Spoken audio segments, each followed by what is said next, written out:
જાણીતા ઉદ્યોગપતિ ચિરાગ ગોતીના પિશાચી અત્યાચાર બાબતે ફરિયાદીએ આજે સુરત શહેર પોલીસ કમિશનર કચેરી ખાતે મીડિયા સમક્ષ પોતાની આપવીતી જણાવી. સુરતના જાણીતા ઉદ્યોગપતિ ચિરાગ ગોતીના કાળા કારનામાની પોલ ખુલી. 107 કરોડના ટર્નઓવર ધરાવતી ઓઇલ કંપનીના માલિકનો આખરે પાપનો ગળો ભરાયો છે. ચિરાગ ગોતીના આતંકના એક બાદ એક વિડીયો વાયરલ થતા ફરિયાદીઓ હવે સામે આવી રહ્યા છે. જિગ્નેશ વ્યાસ નામના ફરિયાદીએ પણ ચિરાગ ગોતીના આતંક બાબતે સુરત શહેર પોલીસ કમિશનરશ્રીને ફરિયાદ આપી છે. ચિરાગ ગોતીએ જિગ્નેશ વ્યાસ સાથે પણ અનેક અત્યાચાર કર્યા હોવાની જિગ્નેશ વ્યાસે હકીકત જણાવી છે.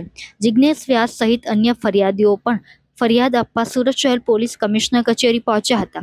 સાથે આરોપી ચિરાગ ગોતીને પણ સુરત શહેર પોલીસ કમિશનર કચેરી ખાતે લાવવામાં આવ્યો હતો, જ્યાં એસઓજી ડીસીપી દ્વારા ચિરાગ ગોતીની પૂછપરછ કરવામાં આવી. સતત 1.5 કલાક સુધી એસઓજી ડીસીપીના ચેમ્બરમાં ચિરાગ ગોતીની પૂછપરછ કરાઈ હતી.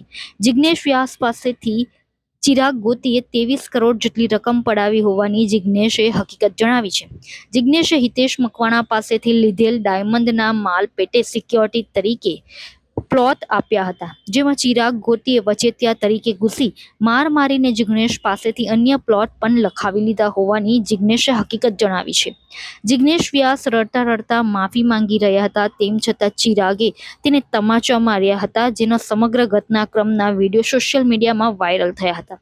ચિરાગ ગોતીના આતંકને લઈ ફરિયાદીએ અગાઉ 3 વાર સુસાઇડ કરવાનો પણ પ્રયાસ કર્યો હતો. ચિરાગ ગોતીના અત્યાચારથી સતત માનસિક તણાવમાં રહેતા ફરિયાદી જિગ્નેશ વ્યાસનું અગાઉ એક્સિડન્ટ થતા તે 2 મહિના કોમામાં હોવાની તેમણે હકીકત જણાવી છે. આરોપી ચિરાગ ગોતી છેલ્લા 8 મહિનાથી પોલીસ સાથે સંતાકુકડી રમી રહ્યો હતો. નેપાલ સહિત અન્ય સ્થળોએ નાસ્તો ફરતો ચિરાગ ગોતી આખરે સુપ્રીમ કોર્ટની ટકોર બાદ સુરત કોર્ટમાં શરણાગતિ કરી. ચિરાગ ગોતીના અમાનવીય અત્યાચારને લઈ જિગ્નેશ વ્યાસે પોલીસ કમિશનરશ્રીને ફરિયાદ આપી છે. સુરત શહેર પોલીસ કમિશનરશ્રીએ આ સમગ્ર મામલે યોગ્ય તપાસ કરી ન્યાય અપાવવાની ફરિયાદીને ખાતરી આપી છે. મારું નામ નટુભાઈ નંદજીભાઈ વ્યાસ છે. હું દેશમાં રહું છું અને મારા પરિવાર પર આવું સંકટ આવ્યું છે ત્યારે મારે પણ અહીંયા આવી અને મારા પરિવારને સાથ સહકાર આપવો પડે. મારે તો ગૃહમંત્રી હર્ષભાઈ સંઘવી અને ભૂપેન્દ્રભાઈ પટેલને કે હું પણ એક પાર્ટીનો કાર્યકર્તા છું, હું પણ એક તાલુકા ભાજપ મહામંત્રી છું મહુવા તાલુકાનું.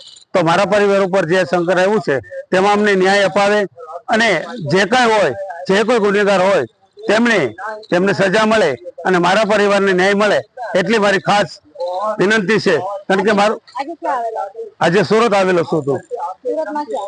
સુરતમાં અત્યારે હું સીપી સાહેબની ઓફિસ આગળ ઉભો છું અને જે અમારો પરિવાર બધું ભેગો થયો છે એટલે હું તેમની સાથે અહીંયા આવ્યો છું અને હું એક જ રિક્વેસ્ટ કરું છું કે અમને ન્યાય મળે, બાકી અમારે બીજું કંઈ જોતું નથી. એમણે અમને આશ્વાસન આપ્યું છે અને કીધું છે કે ખરેખર ચોક્કસ તમને ન્યાય મળશે. હવે મારા ભત્રીજા અને મારા પરિવારને ખ્યાલ છે બરોબર બધી. મારું નામ જિગ્નેશ વ્યાસ છે. મારું બેડ રોડ સુરત.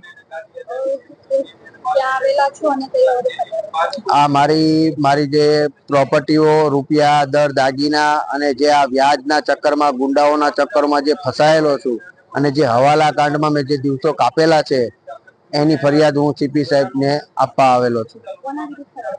મેં અત્યારે ચિરાગ ગોટી, યુવરાજ જાદવ, પિયુષ પાટીલ, રવિ પાટીલ, ભરત નાગજી વોરા આ બધા ઉપર ફરિયાદ મેં કરેલી છે. આ શરૂઆત મીટિંગ પર 4-5 વર્ષ પહેલાની વાત છે. બધી 2022 ની વાત છે અને હું છેલ્લા 7-8 મહિના પહેલા હું 2 મહિના કોમામાં હતો.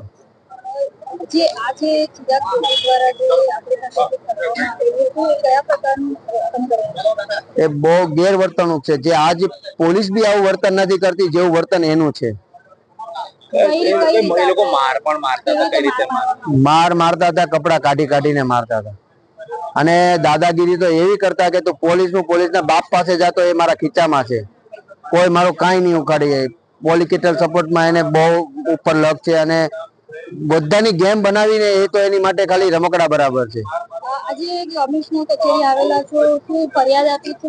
હા, ફરિયાદ આપેલી છે અને એની કાયદેસરની કાર્યવાહી જે કરવાની છે ને એ બધી અરજી અમે આપેલી છે. સીપી સરને મળ્યા છો? હા, સીપી સરને મળ્યા છે અને સીપી સરને જે આપ્યો છે અમને પ્રતિસાદ સારો છે.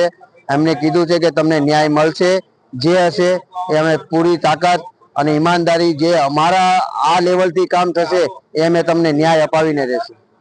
એના જે અત્યાચારને લઈને આપણે અગાઉ સુસાઇડ કરવાનો પણ પ્રયાસ કર્યો હતો. હા, 3 વાર મારા એક્સિડન્ટ થયેલા છે. એક વાર મારું 4 વ્હીલ મેં મારી ઉડાડી દીધેલી હતી તે 0 ડેથ થઈ ગયેલી. એ સમયમાં હું બચી ગયેલો. બીજી વાર મેં પાછી જ તે ગાડી ઠોકી ત્યારે મારી આંગળી કપાઈ ગયેલી અને ત્રીજી વાર મેં જ્યારે સુસાઇડ કરવાની કોશિશ કરી ત્યારે ગાડી મારી ત્યારે મને 29 હેમરેજ છે મારા મગજમાં અને હું 2 મહિના કોમામાં હતો. જી, આપણી સાથે આજે કોઈ બીજા પણ ફરિયાદ કરવા આવેલા હતા? છે બીજા અનગિનત લોકો બી છે, એની રીતે જે કરે છે એ બધા અલગ અલગ કરે છે ફરિયાદો.